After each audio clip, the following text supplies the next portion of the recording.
We'll begin day 8 by looking around Colin, look at Anna Kirsten's churches, go to Abeltoft, and see Eric's cabin. This is our room.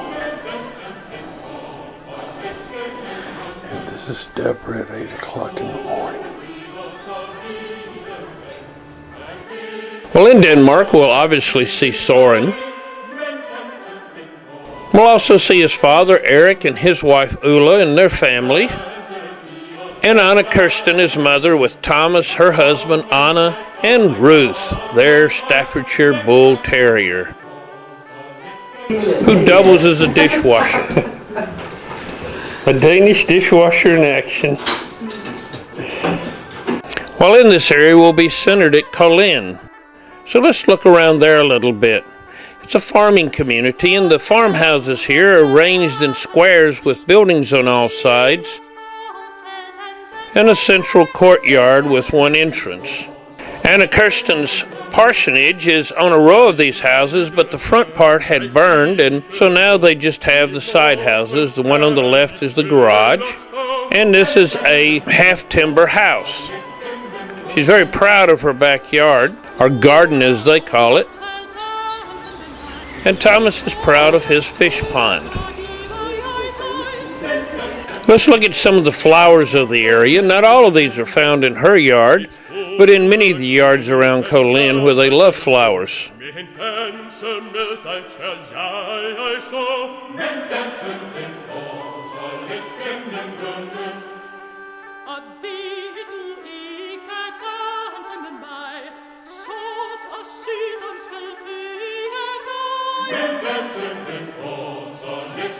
Her house is very nice on the inside, and Thomas cooked us breakfast every morning. Sweet rolls and other such things as we would have as we typical Danish breakfast. The money's going to be different here also. It's the kroner, but we'll get used to it.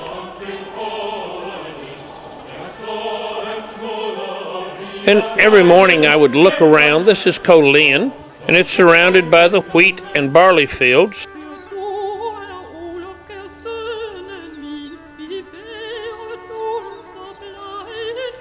As you can see, wherever there are tall hills that windmills can be on, they put them on them.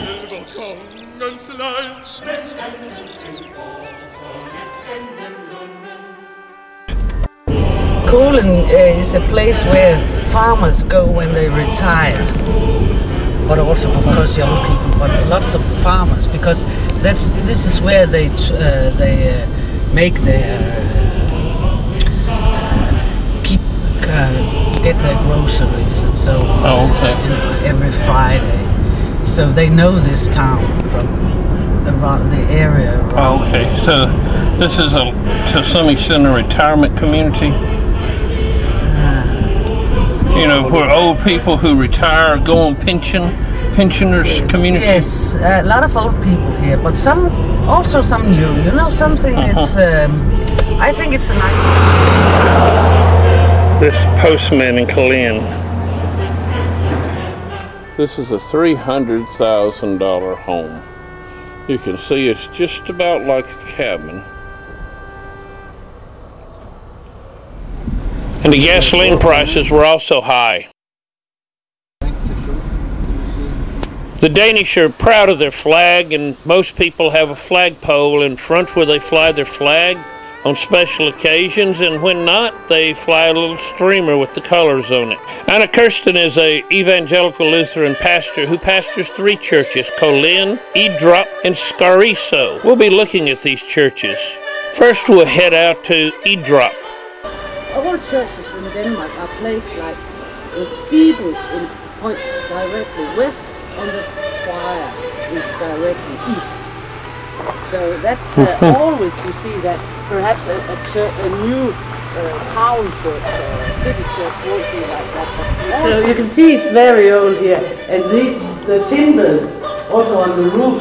If you go up to the roof, they're made, you know, with an axe. So it's very old, and you can see the walls are very thick, so it stays warm until Christmas time, and then it's cold until summertime. 1605, this pulpit was made. And there's an old translation of something there. And the altarpiece here was made in 1606.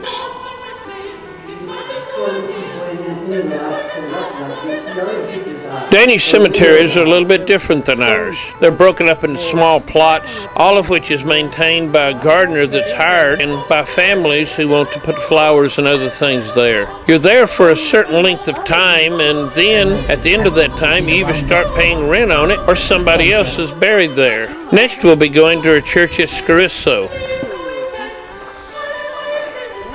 And this picture we believe is made from Psalm writer's wife. Yes, in those days everyone had It's interesting to see that most Danish churches have these pipe organs in them.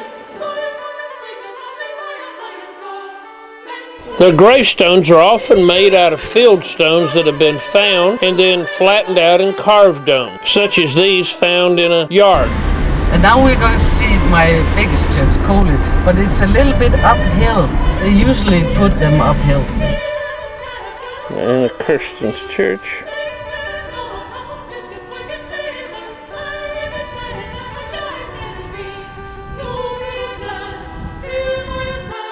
Let's listen as Anna Kirsten explains the stone that was found under the threshold of the church when they remodeled. And it reads like this, you start here. T and O and S, T, E, Toste, that's the name. Osles, Osles Smith, in English you would say Toste, the blacksmith of Oswald, made this stone after his brother Tove, who fell down out east in Russia or something. Explain to me why we have ships in all Scandinavian churches, just about. It's because this room is called the ship. Okay, I've heard two or three different things. This is the choir, and this is the ship where you sit and you sail on the sea, and you go sailing towards heaven to the harbor. And then it's as a symbol, and because we are also sailing nation, it's like a symbol. You have these ships. What I don't like about it is they have safety boats on board. If it's a symbol of sailing to God, why are we going to have safety boats? Water, 6 men, 8 men, you know, yes. Yes, and so maybe I just wouldn't. Oh yes, that's what he draw that because it's his wife and his 2 children there that flower roses. Oh, you decide. No, you decide now, please. Tomorrow perhaps it's too late. Next we'll be traveling off to Abeltoft or Appletown. This is we bring in this way, and this is where, you know, that's where the castle is, on this little. Okay, and then where are we going from there? We're going here. Okay, so we're this way and over here into Abeltoft. Along the way, we'll stop at Kalo Castle. This will often be cut off by the sea.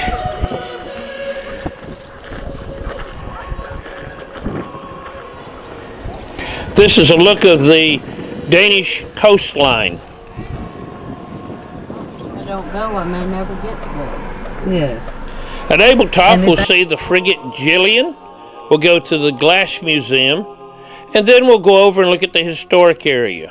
Let's start with the frigate Gillian, the largest wooden ship in the world. The frigate is 283 feet long, 40 feet wide, and carried a crew of about 430 men.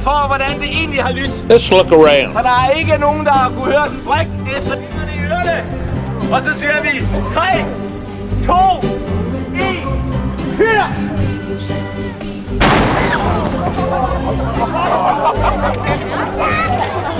This is actually the one they shot.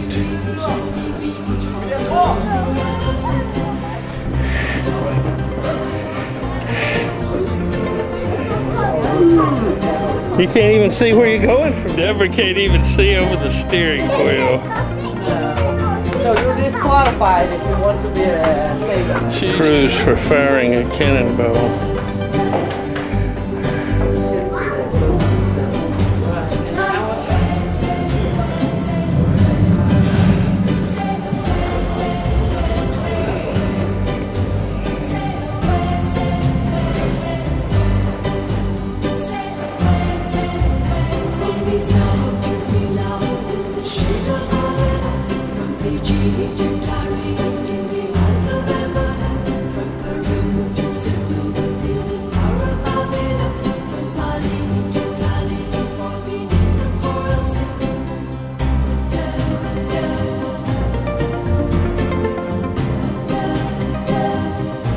Here you can see the copper plating on the hull and also how thick the hull was by the hole cut in it for removing the steam engine.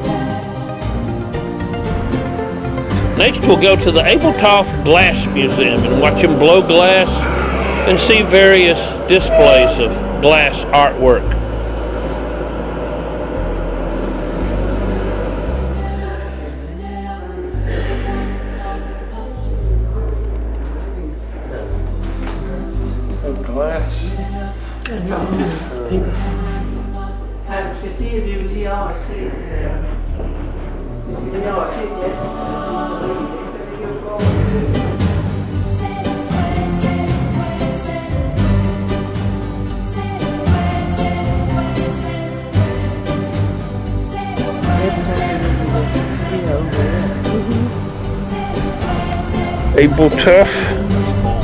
Abeltoft. Yes, like an apple. So their logo is an apple.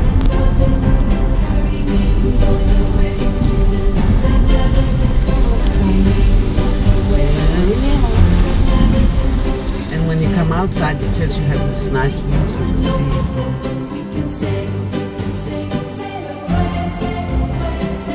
Eric and Ulla have a cabin that they use for summer and vacationing.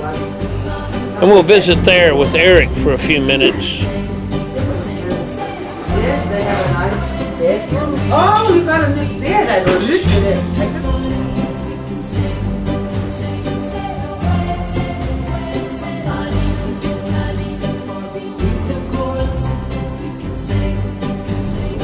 This ends our day and we head back to Culzean to sleep.